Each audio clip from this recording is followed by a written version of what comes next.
Well, hello everyone. My name is Paul Stevens and welcome to this short-term rentals webinar on unpacking the 2025 trends in travel in partnership with Vrbo. I'm the editor of short-term rentals here at International Hospitality Media, and I'm the host for today's session.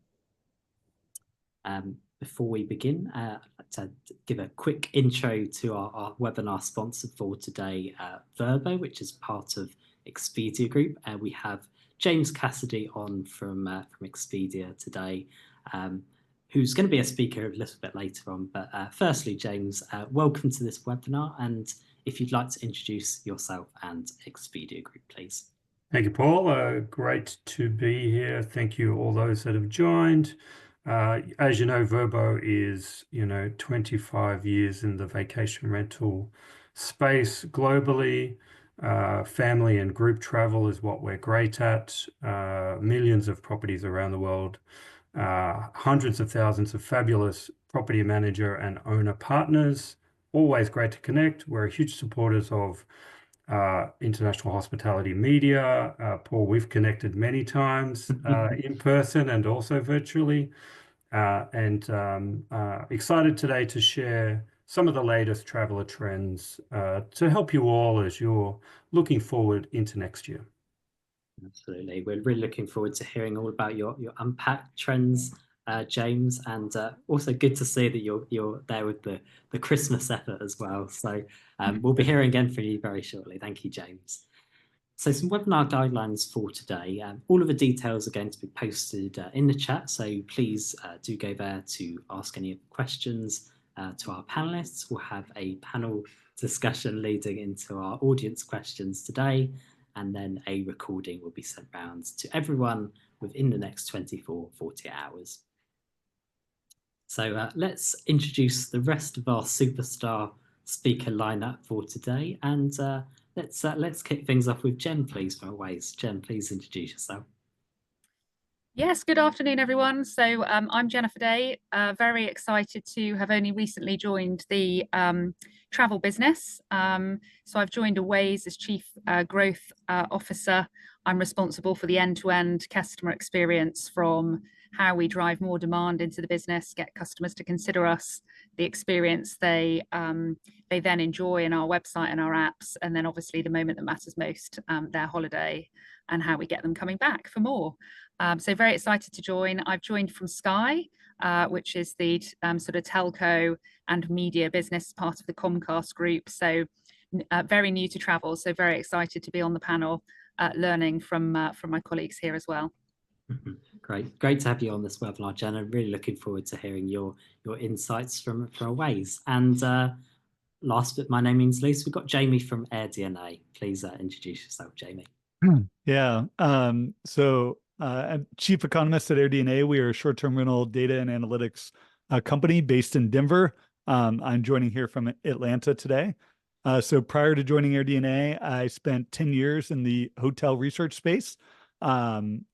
Became one of the first clients of AirDNA back in 2015, and then joined the company in 2020 to lead research and analysis, and main sort of role is helping people understand what the trends are that we're seeing within the data set, so they're making strong decisions with that data.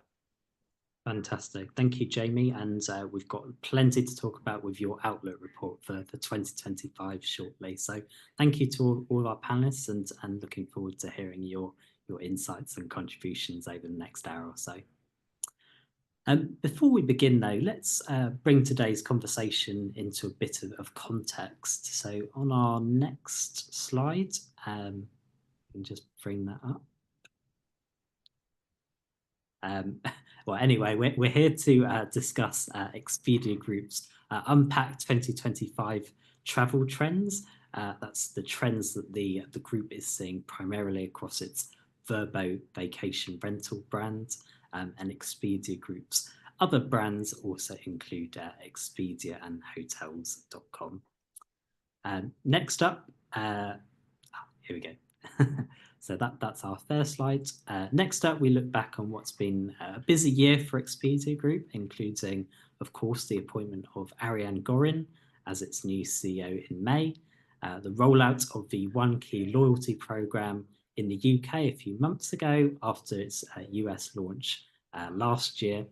And back in September, we also hosted a webinar on the One Key to unlocking loyalty in the vacation rental industry, also in partnership with Vrbo. So would thoroughly recommend that you check that out. The link to the recording has been posted in the chat, along with other pieces of news mentioned. And in other news, Jamie's AirDNA, as we just said, has released its 2025 US short-term rental outlook report, which we'll be hearing more about very shortly. Just on the next slide, please. And Jen also joined Awaze back in October as the company's new chief growth officer. At the same time as also appointing a chief technology officer. And finally, we published our own 2025 predictions article yesterday on shorttermrentals.com.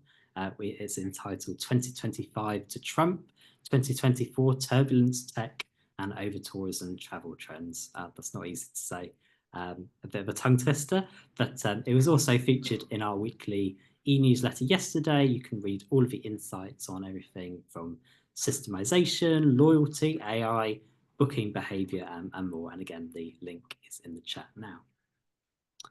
So let's delve into some of the big short-term rental market performance trends that we've seen across 2024 and looking into 2025. So Jamie, I'll come to you. You've just, as I said, just released AirDNA's 2025 US short-term rental outlook report. Now, I know we're going to be talking mainly about US, but there'll also, I think, be some mentions of Europe and other markets too. So you perhaps might need to distinguish those. But firstly, Jamie, what do you see in terms of like the supply and demand dynamic? I know that's been a big highlight of the trends report for you. Yeah. So we've been through, I would say, a tumultuous few years of going into the pandemic with both supply and demand seeing pretty significant declines throughout 2020. We then saw demand come back really quickly in 2021, well ahead of supply, pushing the U.S. short-term rental industry to record occupancy levels, which gave hosts and vacation rental managers a lot of pricing power heading into 2022. Correlated very strongly with overall inflation that we saw in the economy as well. And subsequently saw a very strong increase in supply as new investors and existing hosts really flooded the market with more listings. Overall in the US, we saw over a 20% increase in supply that year. That strong growth in supply continued into 2023, where demand growth slowed pretty substantially in the face of increased recession fears. We saw occupancies decline pretty substantially in that year with supply outpacing demand. And we saw pricing power erode a bit and ADRs decline in the US throughout 2023. And we saw the average host see a revenue decline of about 8%. Heading into 2024, we thought this was going to be the year of stabilization and normalization. And that really, I think, came true. We had supply and demand growing roughly in line with each other at about 6 or 7%. That kept occupancy stable for the year and provided a bit more pricing power, or at least the ability to maintain rates, if not slightly increase them in 2024, which led to RevPAR, revenue per available rentals, up for the year about 3%. So, and all in all, for a year, it was a decent year for the industry. Not nearly the growth that we saw maybe early in the pandemic, not yet getting back to the revenue levels, RevPAR levels, ADR levels that we saw in 2022, but a decent year of recovery, and really predicated on supply growth really slowing, and the sort of organic demand growth that we're seeing, being able to meet it. And we expect really more of the same in 2025 of supply growth, still positive, yet lower than it was in 2024. We're only expecting about 4 or 5% increase in supply, which, and you compare that to what we saw in 2022 and 2023, is significantly lower. And a big piece of that is, and we are expecting continued high home values. So it's still very expensive to buy a new vacation home in the US, or really any sort of home.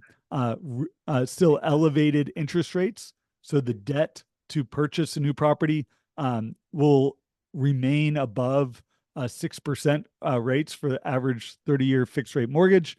And with sort of cash flows for short-term rentals continuing to be strained or below where they were in 2021, it's not yet looking to be a strong investment environment for 2025.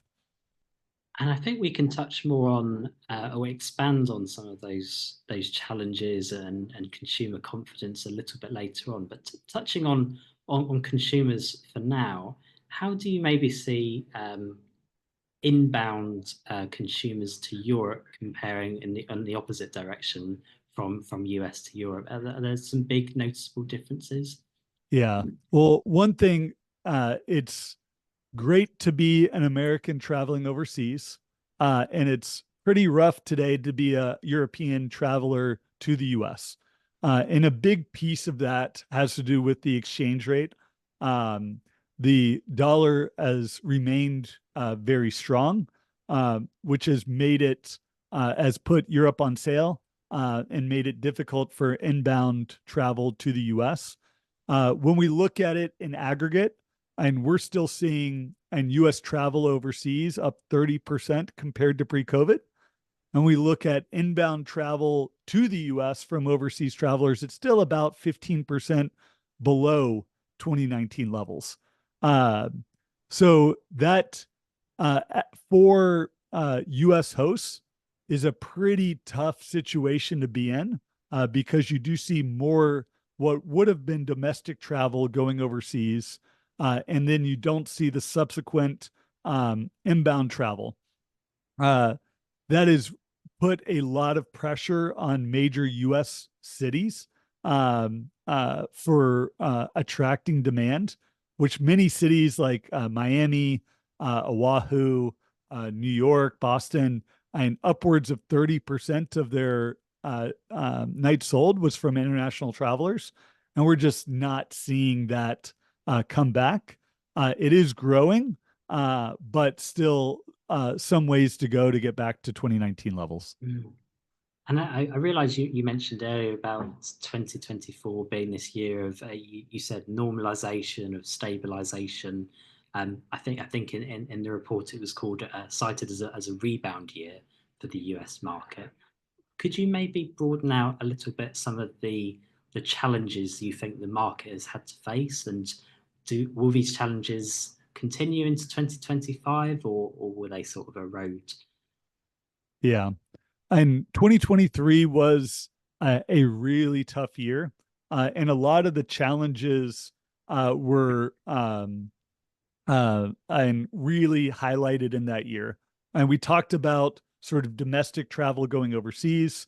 That was a big trend heading from 2022 into 2023, which impacted a lot of US domestic markets, like beach and mountain destinations.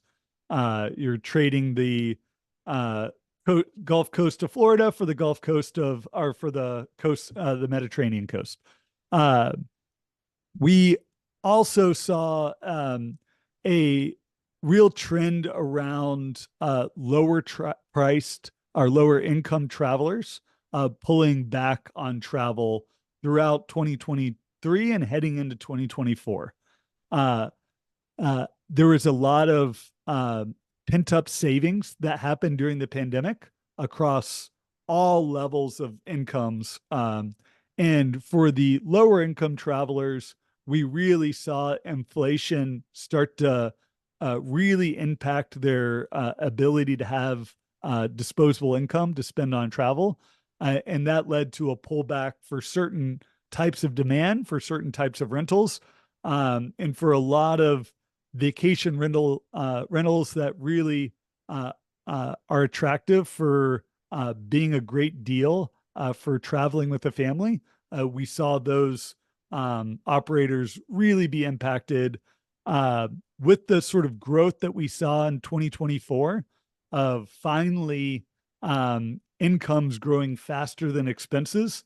That started to add back some more disposable income for these travelers, which led to some of the rebound that we saw in 2024. Mm.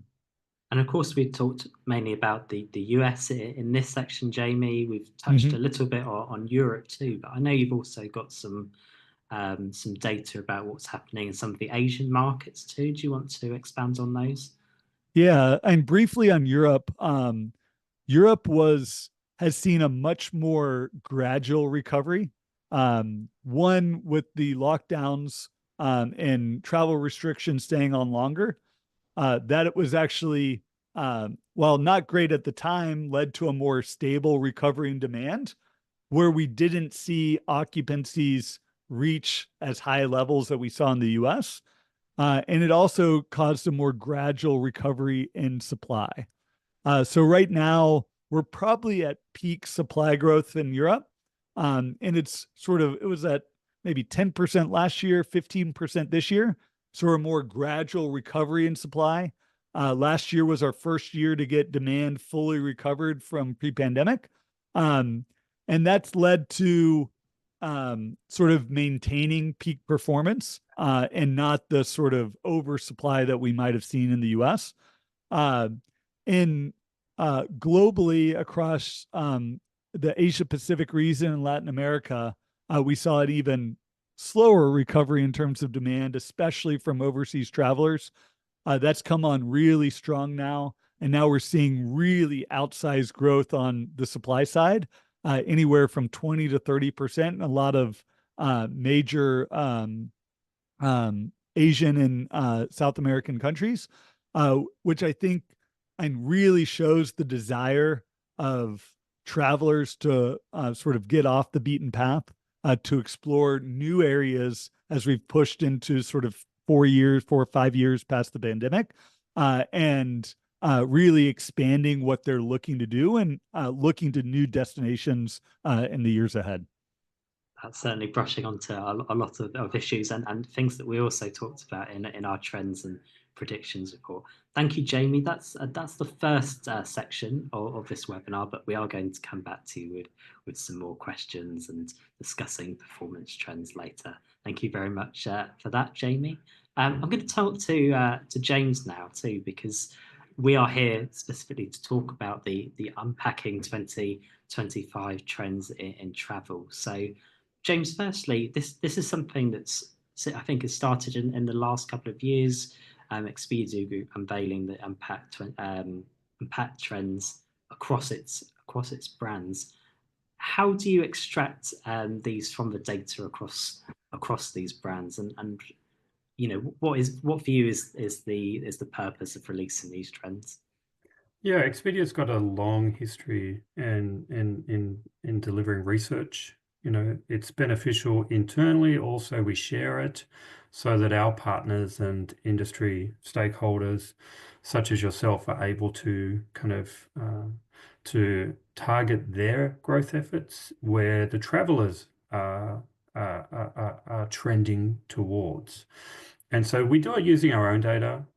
We create the insights using our own data and also surveys. So we survey tens of thousands of travelers, holiday makers. We survey partners. We survey hoteliers. We survey vacation rental owners and property managers. And we have several releases of research. And I've been doing this for vacation rentals online for 18 years. Wow. And you know, when I started the first bit of research, I particularly like the research side of things because it gives us you a view of what's working, what the opportunities are, and what I look forward into the future of where the growth is going to be, which I particularly like. And, you know, when I started, I did a bit of research, engaged some a research agency to estimate the value of vacation rentals as a percentage of overall travel or accommodation bookings. And the research company gave back to me and rounded up the number to 1%. And so when I started, VR was 1% of accommodation. And I don't know what you think it is now, Paul. 20%, 25%, maybe Jamie's got a Certainly a figure. lot more than 1% anyway. Yeah, I mean, I was reading your article this morning, and I think you said 134 billion. Yeah. Yeah. The figures vary from source to source, but Yeah. it does give you a scope of the growth, the KGR of the market too, and how Sounds that's about right. I mean, it's vacation rentals has essentially grown 1% market share of accommodation per year over the last 18 years, which is an amazing result. And that's why we do it, because we want to see where the growth is going to be and help our partners improve their businesses. And one of the interesting things with the Unpack trends is you love coining these new phrases as well. So that's something that we always look at when we're preparing to write our trends reports too. We're going to run through a couple, and I know we've got some videos to show in a little bit, so I will sort of highlight to our team when we can show those. But the first one is around detour tourism, and I'll get you to explain that. But it's interesting then that you'll bring that up at the time of all this talk around overcrowding, over tourism. Yeah, do you want to tell us a bit more about that trend? Yeah, I wish I could take the credit for the naming, but somebody very clever in our research team comes up with these great terms. Detour tourism is you know, you think about where travelers will often go, when they go to Europe. For example, the US travelers coming into Europe often hit the big cities. They hit London, they hit Paris, they hit Rome, Barcelona. But detour tourism is the trend that we're seeing, saying 63% of travelers are saying that next year they intend to not just hit the big locations, spend less time there, but go somewhere nearby, take a detour, and go somewhere nearby that is less popular, less visited, but equally interesting. And so you think about some detours. We released our destinations that are trending at the moment just this morning. Expedia did, and I went through the list of the top 10 or so, and a few of those really jumped out as detour tourism destinations. Girona is listed as 40 minutes from Barcelona. A wonderful village, wonderful town, much smaller, lots of Michelin-starred restaurants. So a great place to go instead of just basing yourself in Barcelona. The Champagne region outside of Paris, another 40-minute trip from Paris. And it's a fabulous place to go and experience something unique and different and less crowded and less, you know, over-touristed, let's say, in peak season versus Paris. There's lots of great examples in the latest research we just released today. That's detour tourism. Is it a reaction to over-tourism? I'm not sure, but it certainly makes a lot of sense. Getting that, you know, what travelers want is that authentic travel experience, which they can get in the big cities, but they can also go to the smaller areas that are very interesting, and it helps balance tourism through the many wonderful locations. Cozumel was listed as one. There's lots of great examples. And just to say, all of these trends that we're going to be talking about, they are in the Unpack 2025 trends report that we've already put in the chat, and we're going to be posting throughout as well, so you can learn even more about what James is saying. Now, James, the second one I'm really excited about. It's called JOMO travel, and I think it's supposed to be instead of FOMO travel. And we know we've got a video to bring up. It's not got sound, so if you want to, if we can get that video up and you can sort of explain what we're seeing in this, please. Sure. And, my wife certainly suffers from FOMO. I don't know about you, Paul, but or those on the call, my wife wants to do everything and not miss a thing. But and my children actually love to just relax and have sometimes a quiet holiday. And what you're seeing here is examples of vacation rental properties where you can experience the joy of missing out. Not the fear of missing out, but the joy of missing out. The exclusivity that vacation rental properties offer, time with families. About 2/3 of travelers say that they stay in a vacation rental property for the joy of missing out, and that staying in vacation rental properties helps them connect with their loved ones, with their family, and with their friends, improves the quality of time with each other. Not so much about going and being busy outside the property, but just enjoying the property. So you saw the video there, and we've got another video for your next trend, and it's called the Phenomenalist. And the interesting thing is, maybe that comes up in the video. We had the eclipse in the US last year, so I think this idea of tourism around events and phenomena is certainly something that's going to catch on. Yeah, and the Phenomenalist is an interesting one. It's 80% of travelers say they choose accommodation so that they can experience natural phenomenon, like an uninterrupted view. And if you plot the bookings at the time of the eclipse last year in North America, there was a peak in bookings following the path of the eclipse. And vacation rental properties, because they're spread out so evenly, and particularly out of cities, they can allow people to have these uninterrupted views. The penguins, a great example, Phillip Island in Australia. These wonderful, beautiful natural phenomena. Just having a property by the beach is a great example. Uninterrupted sea views is a great example of the benefit of vacation rental properties and why those properties book so well, and will continue to. Excellent. The next trend, the fourth of the sixth that we're going to be talking about is one that was coined last year. I think it came up in Unpack 2024 as well. So do you want to talk about set jetting? Yeah, set jetting, not jet setting.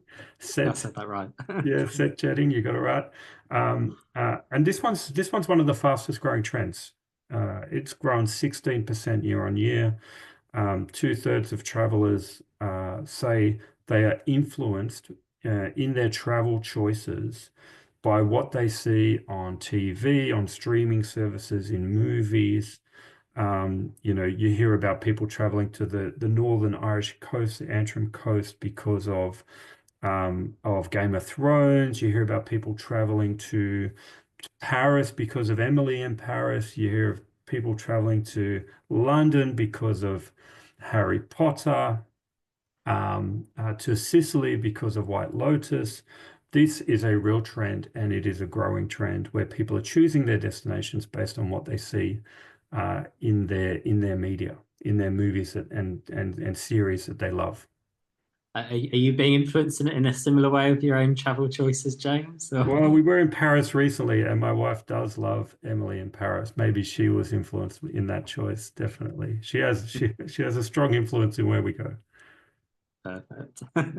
And the next one is related to social media as well. It relates a bit to a webinar that we were doing just last month about social media channels and how channels like TikTok are influencing. Could you talk to us about this one-click travel trend, please? Yeah, one-click trips. So this one, 50% of travelers, 50% of consumers rather, are making purchases on a daily, weekly, or monthly basis, influenced by trusted people they follow in social media. So this is a major trend in e-commerce, and this is also a major trend in travel. The travel-related posts on social media platforms are in, and views are in the billions and trillions in terms of views. And Expedia actually launched travel shops just this year, which allows social media content creators, influencers to create curated shops of travel content or travel choices that they recommend. And then the content creator or the influencer is able to share commercially in the transaction. And so, you know, increasingly, people are well connected to people in social media. My wife has people that she follows all the time, and her choices, her purchases, are influenced by what she sees in social media. And wherever we go, she will have suggestions that she sends to me the week in advance of things to do in that area that she's pulled out of Instagram. And even in the planning stage. So this absolutely influences people's travel decisions, both in where they go and what they do when they're there. This is a major trend, and Expedia is investing in this space. Interesting. I think it's a big trend. I completely concur, and something that we're going to be delving into a little bit more, I think, in the coming weeks, about this influencer-led travel and experiences too. Well done, actually, James, for not mentioning Taylor Swift based on Daniela's comments. But yes, TikTok travel definitely had to be mentioned. And James, the final trend/prediction that we're going to talk about on this is goods getaway. So what exactly does that entail? Yeah, this is where travelers, when they're traveling, 44% of travelers say that they purchase things on their trip that they cannot get at home. So something specific to that location. And this was a bit of a trend that was started on social media, where people were getting something very unique to that location and taking that picture and posting it. And this is more about what they do in that location. So translate this to something relevant for the vacation rental property manager. Is there something that is unique to your destination, to your location? Is there something that only people can get in your location that you can facilitate them to experience? There's lots of great examples. I was in Crete recently, and there's a type of honey that you can only buy in Crete, and it's like, you know, you can't say this honey is produced anywhere else in the world. Just like champagne, it has to come from that location. And I bought some. It was fantastic. I had to get it. And there's examples of that. It's about how to help the travelers have the best experience possible, and something unique to your location. I love that. That's well, that honey is certainly not so secret now. So thank you, James. We're going to be coming back to you again towards the end, as we look forward to 2025. But thank you for giving us the insights into all of those trends and unpacking 2025 for us. I'm going to turn to Jen next, and Jen, thank you for being so patient. But I promised that we were going to get round to you. Of course, people know Awaze as being the largest managed vacation rentals and holiday resorts business in Europe, and you've got these brands including cottages.com and Host Seasons and Novasol. I want to sort of loop back a little bit to what Jamie said. Jamie was talking a lot about supply and demand there. Maybe have you seen something similar in terms of challenges on the demand side in Europe? Yes, yeah, absolutely. I think, you know, and obviously new into the business and new into the sector, my sort of read on it is that we have enjoyed the, you know, the post-COVID era of a bit of, you know, particularly the Awaze business, where staycations is absolutely our sort of core bread and butter.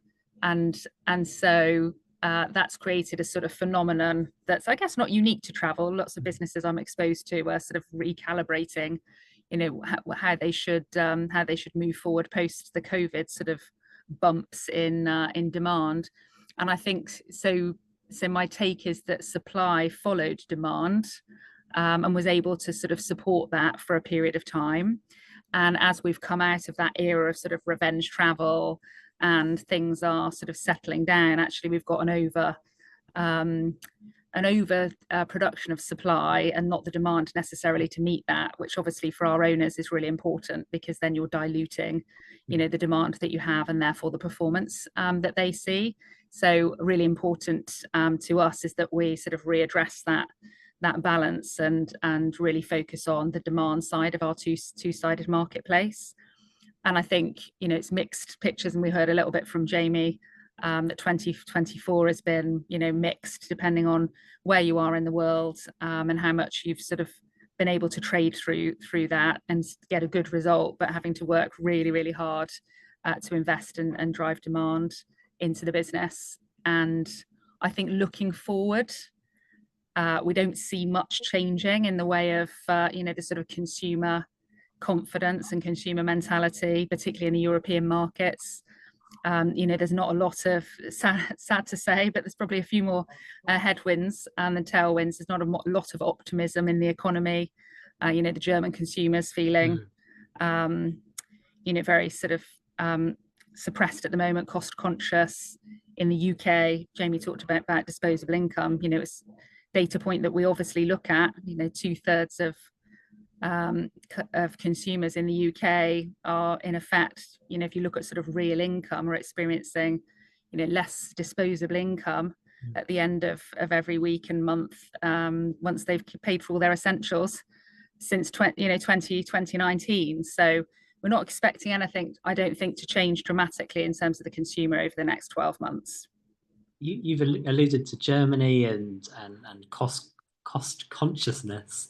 I wonder how are travellers being increasingly cost conscious, and do you think maybe that's going to make them more deliberate moving forward in terms of how they spend their money on travel? I think it's a really good question. I mean, this is why I think it's such an exciting sector to be in, because the reality is, despite all of that and despite the sort of very cost conscious consumer, actually the holiday is the thing that's, you know, invariably the last thing that we want to compromise on. It's an important part of our lives. It's an important part of, you know, our family lives. And so I think what we're seeing is people are being much more deliberate about, you know, where they holiday, how they holiday, and also are demanding a different quality. And perhaps some of that's come off the back again of the sort of behaviours that we experienced throughout the sort of COVID period, but certainly demanding more quality for what they get, and wanting to invest their what little disposable income they have in those experiences that James talked about. And we're seeing that in our business. We're seeing, you know, those people that go above and beyond in terms of giving the guest, you know, that unique experience, the well-being, weekends away, the pet pampering experiences. You know, these are sort of moments and points of difference that consumers are looking for when they're being, you know, really choiceful about how they spend their money. I agree 100% there. I think if we look back to the pandemic, we were hearing a lot about how people were compromising on money, and travel was the thing across lots of different trend reports that they were least prepared to compromise on, or not prepared at all. So it's interesting that is still highlighting through even years past that. Talking about quality, I wonder what you see in terms of the importance of user-generated content. Talk about reviews. How important is that for Awaze particularly, in maintaining that high standard of listings? Yes, yeah. So I mean, it will be something everyone is experiencing acutely on these calls, that, you know, the experience that you offer the guest, the way that they expose others to that through their own content, through reviews, through user-generated content, is really important and correlates, you know, very strongly to conversion. And so that's, you know, incredibly important to us, and making sure that you've got the right business processes and operations to ensure that you're monitoring that you're responding, that you're ensuring that you can, you know, support customers during the moment that really matters, you know, the on-holiday experience. So supporting those peak periods is super important for us. So yeah, that's something, I think that trend we've heard already from James, you know, user-generated content is only likely set to continue. So so that I think will feature very strongly in our thinking moving forward. With my last question, I didn't really ask it because I referred to it in my trends report earlier this week. But are you expecting to see more last minute bookings, shorter booking windows? Is this something you're seeing already? It's interesting. I was going to mention, I think when the consumer is clearly not wanting to give up on a holiday, they're choosing how to use the disposable income they've got to have the best experience they can get. And I think we're seeing actually some interesting behaviors around that. So one is a sort of leaning a little bit more towards shorter breaks, so leaving it to the last minute. I think partly to get a really good handle on their budget, but also to see what sort of good deals they can get in the marketplace, what offers might be on, what sort of propositions might sit around that. So a tendency towards last minute, but also shorter breaks as well. So a bit more flexibility around the time that they might have off. So if they can't have the week, at least they can have the 4 days somewhere really special, and treat themselves and their family and their pets. In our case, it's a super important part of the overall proposition. So yeah, definite movement to that we need to make sure we respond to really well. Completely. Thank you very much, Jen, for your input, and we'll be hearing more from you very shortly too. But just a reminder, please, to the audience, if you've got any more questions you'd like to ask our panelists, they're here, and we've also put their contact details in the chat so you can connect with them afterwards. Got a couple of questions just to wrap through before we do go on to some of those questions too. Jamie, I wonder, looking now at what the key takeaways are from this webinar, and particularly focusing on the property managers, where do you think property managers should be focusing their acquisition efforts moving into the new year? Yeah, one of my favorite ways to sort of find acquisitions targets for property managers is find where supply is growing the most, because that's more than likely where there's an opportunity to add additional homes. And there's a good mix of both what I call like mid-sized cities, like our fastest growing markets in 2024, areas like Bloomington, Indiana, Tuscaloosa, Alabama, Indianapolis, Indiana, the Red River Gorge in Kentucky, even areas like Keelan, Texas. And then there's also some growing vacation rental markets as well. Broken Bow Lake in Oklahoma has been one of the fastest growing markets, which I think is still very underpenetrated in terms of large vacation rental management companies. And then more traditional vacation rental markets that have been around for forever, but are seeing sort of maybe emerging growth, is Pawleys Island in South Carolina, and Emerald Isle in North Carolina. We're seeing north of 20% increase in supply in those markets. And then also areas, and you go in and start analyzing ones that are seeing the biggest decreases in RevPAR, because those are areas where existing homeowners might be maybe unsatisfied with their property manager if they're seeing decreasing revenues for their properties, and where you may have the opportunity to propose repositioning the property, are ways that they can get back to growth, which really in any market that's seeing some turmoil, either increased growth, decreased RevPAR, can be opportunities to come in and add new supply. Thank you, Jamie. I'll turn back to Jen now. We mentioned, Jen, that you're quite new to the role, but you've come in as Chief Growth Officer at Awaze. So I think we saw that you're responsible for driving customer demand and growth, and really creating a holistic guest experience. When you look at the Unpack reports, is there anything that you get a real sizable takeaway that you think property managers should be taking away with them? Yeah, I think probably people have got very good at what I would say is harvesting the demand that already exists. So, people have their smarts in performance marketing, or leverage, or, they leverage some of the big sort of partners like Vrbo to do that work for them. So we can see that, that sort of performance marketing space is actually quite competitive. particularly in the moments that really matter through the course of the year.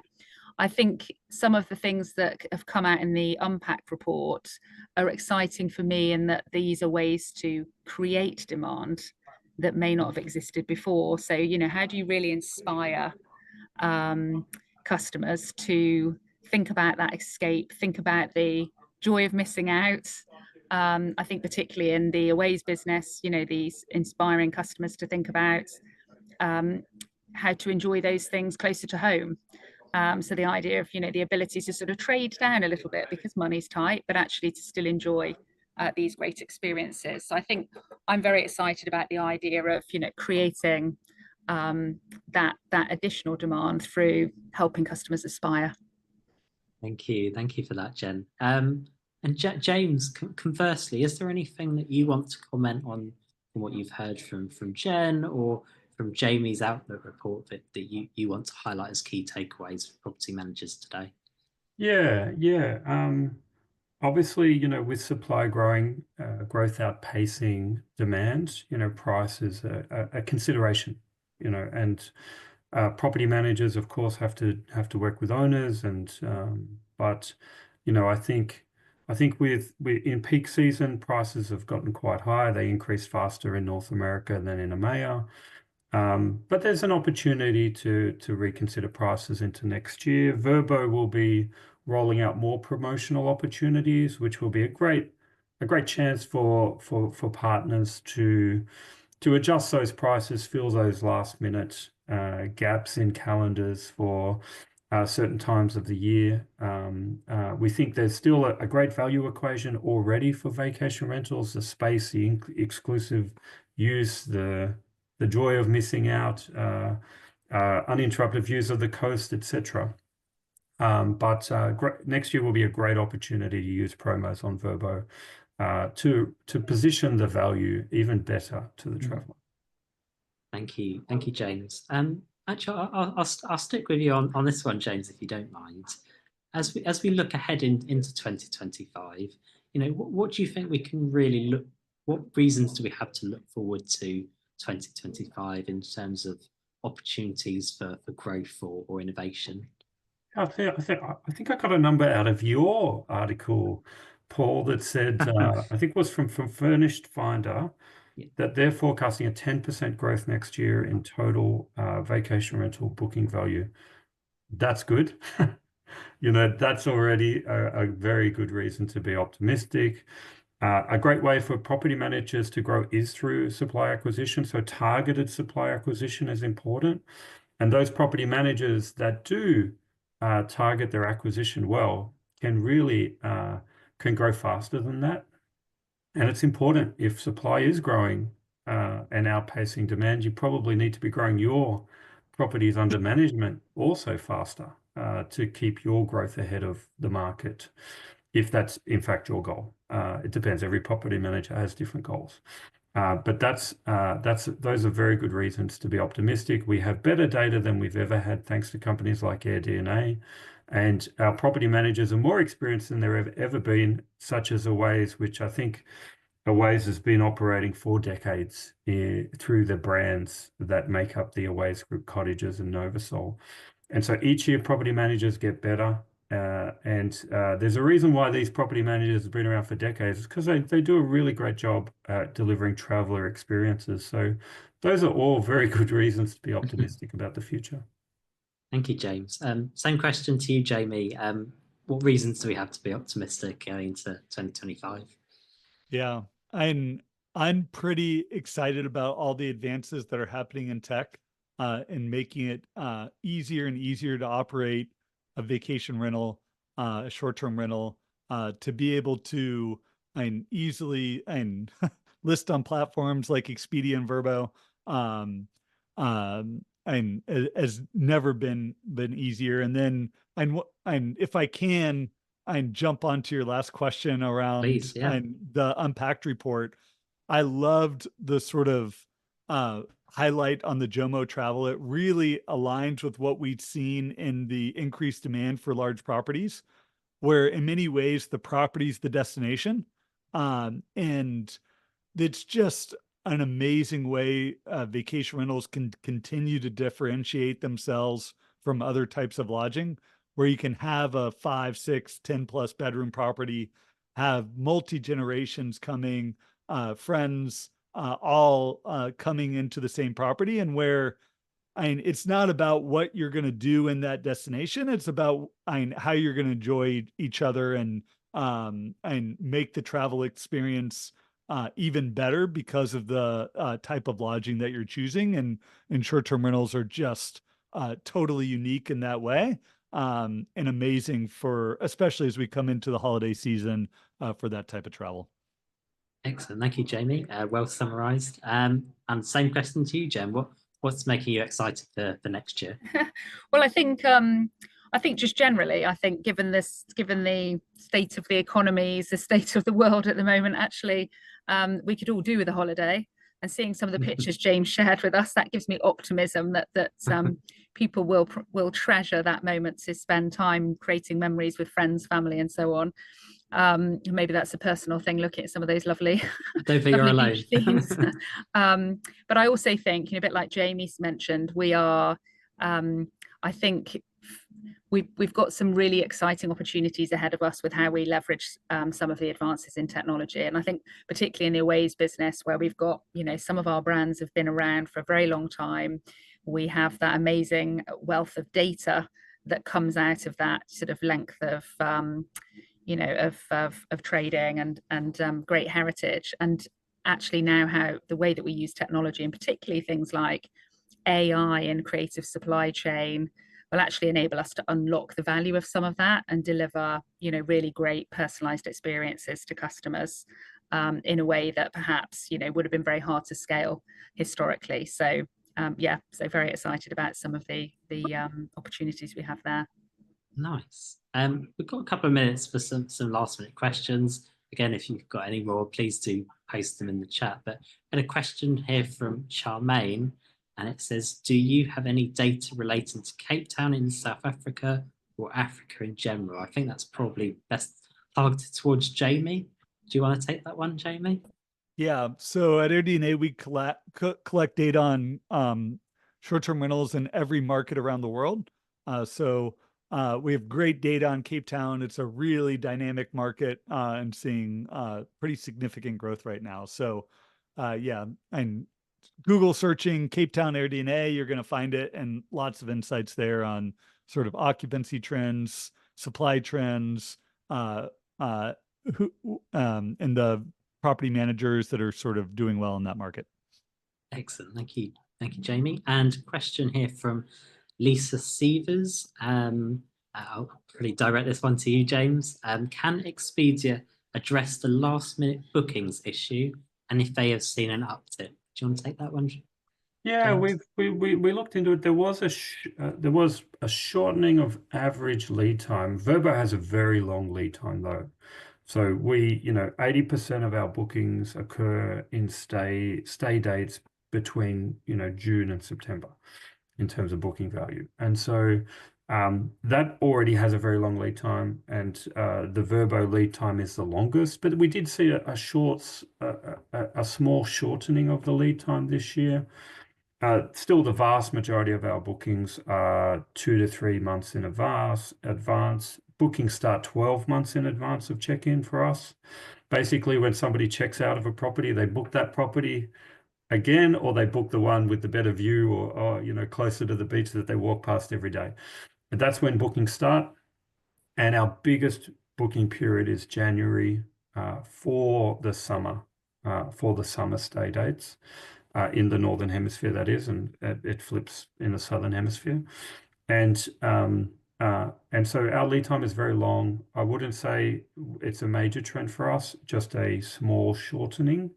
The vast majority of our bookings are not last minute because they are summer 7-day stays. People generally book them in advance. We are seeing a small increase in the percentage of bookings outside of summer. And so maybe that's peak season price avoidance going on, but we are seeing a slight tick up in occupancy outside of peak, July and August, and they have a shorter lead time. That's true. Thank you, James. The Christmas music has just come on in the background, so I hope you can all hear me now. But I think that's maybe a sign to conclude things here. So I want to say a huge thank you to all of our contributors today, to James, to Jen, and to Jamie. We've got a couple of slides just to run through very quickly, though, before we finish.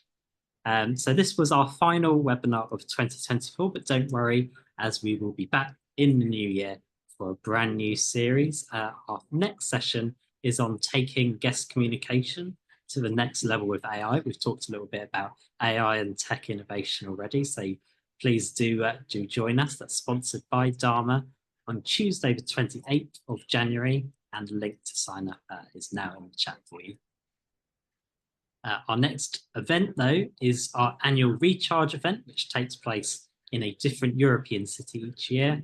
We'll be heading to Porto on the 27th and 28th of January, and you should join us too as we explore the convergence between travel, hospitality, and real estate asset classes. You can secure your tickets now via the link in the chat. Of course, the 2025 Shorties Awards just around the corner. It's time to get excited. The entry period is now live until Monday, the 10th of February, with some new categories ahead of our 6 awards on Tuesday, the 1st of April, 2025. And for opportunities to work with us, please do contact my colleague and our head of growth, Sam, using his details on the screen now. It's a great time to be working with us on our events, on podcasts, on webinars here, of course, too. So do get in touch with Sam.